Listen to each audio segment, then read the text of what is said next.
Okay, okay.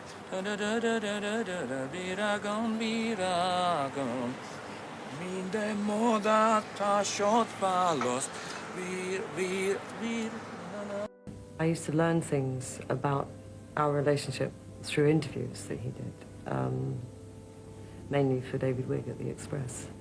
Of course, the public perception of Freddie was that he was gay, and not many people knew that he had this very deep love for Mary Austin. Freddie Mercury once said, "All my lovers asked me why they couldn't replace Mary, but it's simply impossible." He performed for millions. He was worshipped by fans across the globe, praised as one of the greatest vocalists in music history. But despite the stadiums, the stardom, the lovers, Freddie Mercury gave his most sacred trust and his deepest affection to just one woman, Mary Austin. Not his wife, not his bandmate, not a fleeting romance or a forgotten affair. She was the one who stood beside him before the fame, through the heartbreak, and beyond the grave. She never stood on stage with him. She didn't appear in music videos or accept awards. But she was the quiet force in the background of nearly every major chapter of his life. His anchor, his safe place, the person he trusted more than anyone else in the world. And when the end came, when the voice that once filled stadiums faded into silence, Freddie left Mary everything. His home, his fortune, even the secret of his final resting place. She kept that secret for over 30 years. Not because she was obligated, but because she loved him in the truest, most undiluted sense of the word. Their story isn't one of fame and scandal. It's something deeper, a quiet, private love that refused to be defined by labels. A bond that survived changing identities, relationships, and even death. So if you thought Freddie Mercury's most unforgettable act happened on stage, think again. His greatest legacy wasn't just musical. It was personal, and it began the day he met a shy, soft-spoken girl working behind the counter of a London boutique. London, 1969, the heart of the counterculture revolution. Music pulsed through the streets, fashion was exploding, and dreams felt like they were just within reach for anyone bold enough to chase them. Mary Austin wasn't chasing anything. She worked quietly at Biba, one of London's most stylish boutiques. Reserved, practical, and barely out of her teens, she wasn't part of the rock and roll chaos swirling around the city. She kept to herself, grounded and soft-spoken, the kind of presence you could miss in a crowded room. But Freddie Bolsara, soon to become Freddie Mercury, noticed her. He worked nearby, selling clothes from a market stall in Kensington. He was impossible to ignore, flamboyant, loud, drenched in color and charisma. He moved like someone who already believed he was famous, even if no one else knew it yet. Mary found him strange at first. Over the top, unconventional, the kind of person she couldn't quite figure out. But Freddie? He was intrigued. There was something about her calm, her mystery, the way she didn't chase attention, but quietly drew it. He started visiting her shop, cracking jokes, complimenting her outfits, asking questions just to get her talking. Slowly, the walls came down. She laughed. She opened up. And in time, they began to orbit each other. It wasn't a whirlwind romance. It was something gentler, more real. The kind of connection that doesn't announce itself with fireworks, but grows quietly until you can't imagine life without it. They started dating, walking the streets of London, talking about art, music, dreams. It wasn't glamorous. They didn't have money. They lived simply, in a tiny flat above a shop, sharing bills and making do. But that flat, cramped, and unremarkable became the birthplace of a partnership that would last decades. Mary watched as Freddie formed Queen. She heard the earliest demos, saw the long nights, the frustration, the fire. She didn't fall in love with Freddie Mercury, the performer, the icon. She fell in love with Freddie Bolsara, the man who scribbled lyrics at 2 a.m., who doubted himself more than the world ever would. And that made all the difference. As Queen rose and the world took notice, Mary stayed. She was there when the record deals came, when the concerts got bigger, when the world began to adore the man she already knew. And even as others came into his life, as his world expanded and evolved, Freddie never let go of Mary. Because she wasn't just his past, she was his truth. Their relationship would change in the years to come. But from the very beginning, one thing was clear.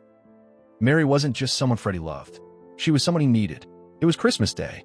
London was cold, the streets were quiet, and inside their shared apartment, Freddie Mercury handed Mary a small box.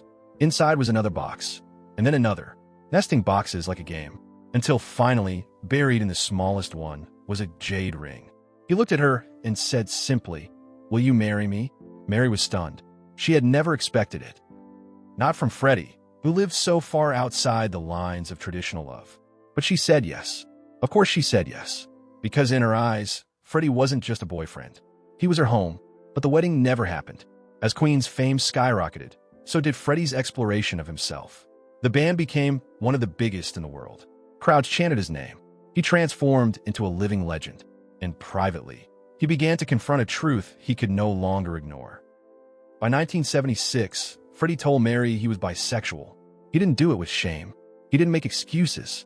He simply told her the truth, and in doing so, changed the nature of their relationship forever. Mary didn't yell. She didn't cry in anger. She simply listened. And then, with a quiet grace that defined their bond, she let go of the engagement, but not of Freddie. Because their love didn't end when a romance did. It simply shifted. It evolved into something stronger, something more rare.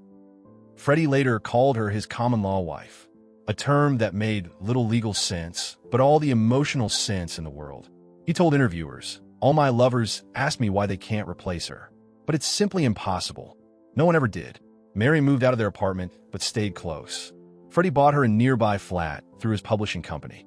She remained in his inner circle, never in the spotlight, but always at the center of his heart. She was the only constant in a life full of reinvention. The one who knew him before he became a god of rock, and the only person he trusted with the parts of himself the world was never meant to see. In 1987, Freddie Mercury was diagnosed with AIDS. He didn't announce it. He didn't even confirm it for years. To the outside world, he remained the electrifying showman. But inside, his world had begun to crumble. Only a few people knew the truth. Mary was one of them. As his body weakened and the mirror began to show a man he barely recognized, Mary stayed. She didn't ask for attention. She didn't give interviews. She simply walked into the storm and stood beside him. Freddie called her Old Faithful. When others kept their distance, Mary was there, at his bedside, in the quiet moments, through the pain, the fatigue, the fear. She helped manage his medications. She helped him move, helped him eat.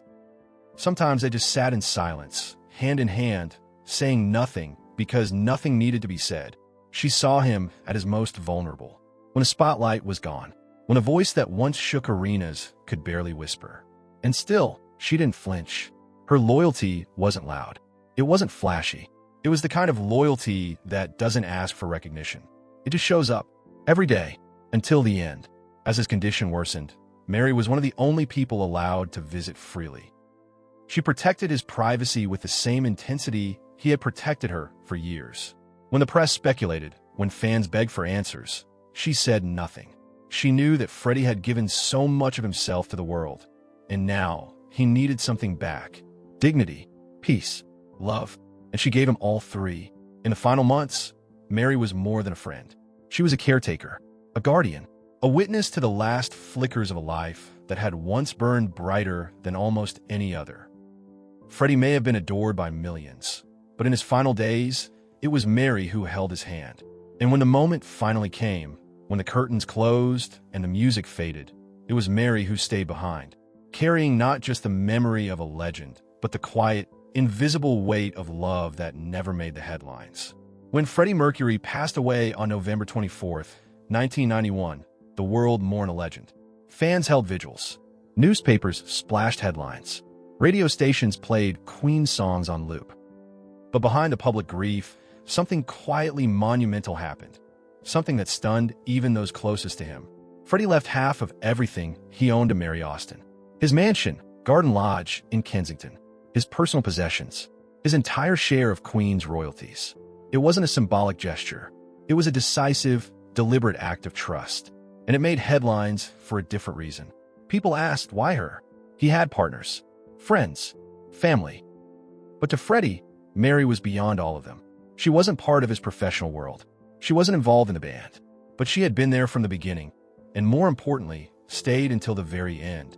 Even more staggering than the property or the royalties was the one final request Freddie made that no one else knew about. He asked Mary to dispose of his ashes. No public ceremony, no grave, no headstone. Just a quiet promise between two people who understood each other better than anyone else ever could. Mary waited. For 2 years after his death, she held onto his ashes, keeping them hidden in the home he'd left her. Then, one day, she carried them out of the house, alone. And to this day, over 30 years later, no one knows where she scattered them. She never told. Not his family, not the band, not even those closest to her. Because some secrets aren't meant to be shared. Some love stories deserve to remain untouched. As the years passed, Queen's music found new life. A new generation discovered the band. And in 2018, Bohemian Rhapsody, the biopic of Freddie's life, shattered box office records. And once again, Mary was there, quietly in the background. The film's success reportedly earned her over $60 million in royalties. But she didn't flaunt it. She didn't tour with the band or speak on red carpets. Instead, she protected his legacy, just like she always had. Recently, she made headlines again for auctioning off a collection of Freddie's personal belongings. Not out of greed, but to let go, to pass on the pieces of a man the world adored, but whom she truly knew. Because some legacies aren't built on fame. They're built on loyalty. To the world, Freddie Mercury was untouchable. Loud, bold, larger than life. But offstage, he was a man of contradiction, wildly creative, deeply private, often insecure.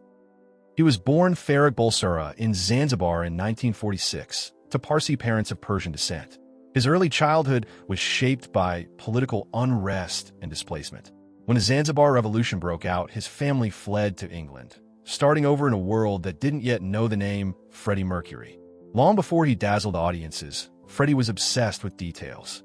One of his earliest hobbies was stamp collecting, a quiet, meticulous passion he shared with his father.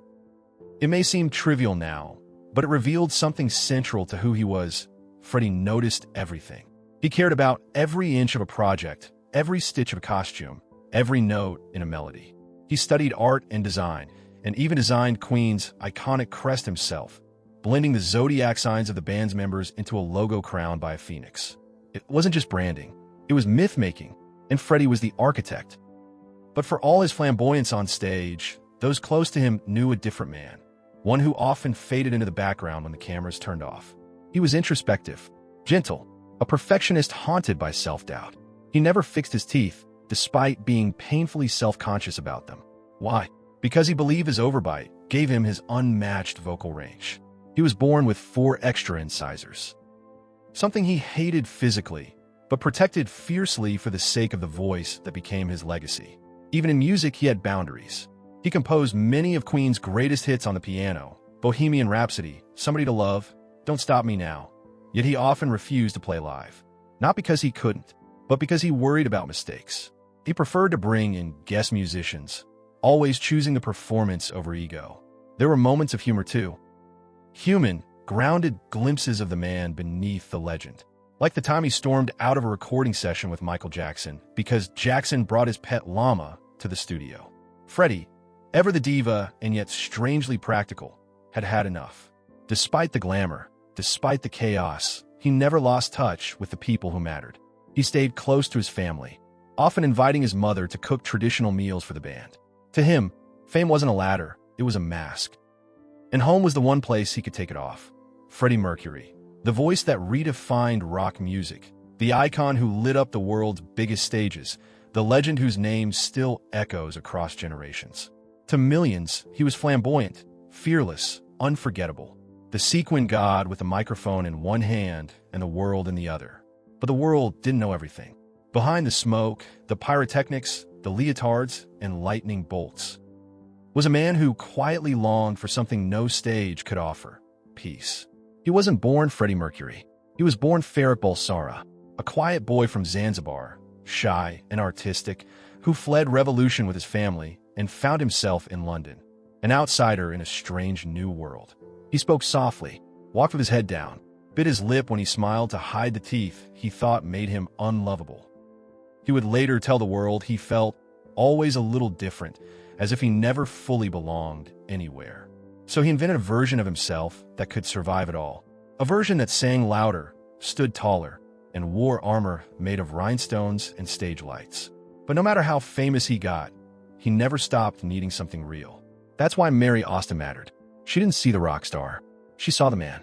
She knew him when he had nothing but dreams. She was with him before the fans, before the fortune, before the world knew his name. She stood beside him through the wildest rise to fame in music history. And when the rest of the world celebrated the persona, she protected the person. When he got sick, she was there, not for the headlines, not for the credit, but because she never left. Freddie had lovers, admirers, and partners, but he never tried to replace Mary, because he couldn't. All my lovers asked me why they couldn't replace her, he said, but it's simply impossible. He called her his common-law wife, not because the law recognized it, but because his heart did. And in the end, when the lights went out and the crowd went quiet, he gave her what no one else received. He left her his home, his royalties, his possessions, and the greatest trust of all, his final resting place. Freddie didn't want a grave. He didn't want a monument. He didn't want fans leaving flowers at a headstone. He wanted privacy.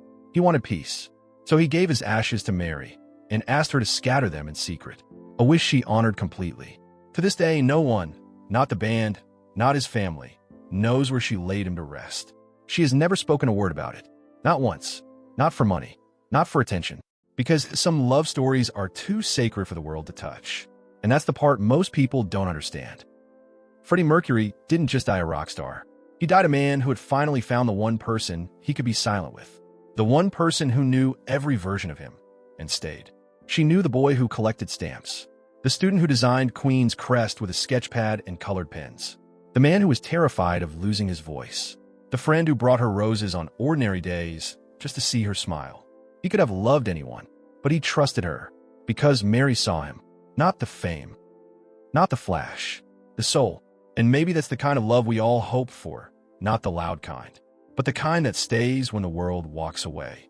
So remember Freddie Mercury not just for the power of his voice, but for the depth of his love, for the man he became when the crowd was gone. And remember Mary Austin not just as his muse, but as the keeper of the flame, the guardian of the man behind the legend. Because while the world sings his songs forever, she holds the silence he left behind. If this story moved you, take a moment to share it. Because love like Freddie and Mary's, quiet, loyal, and real, deserves to be remembered. Leave a heart in the comments if you believe the most powerful bonds don't always need a spotlight. And if you want more untold stories like this, subscribe. We've got so much more to show you, because sometimes the loudest echoes come from the quietest love.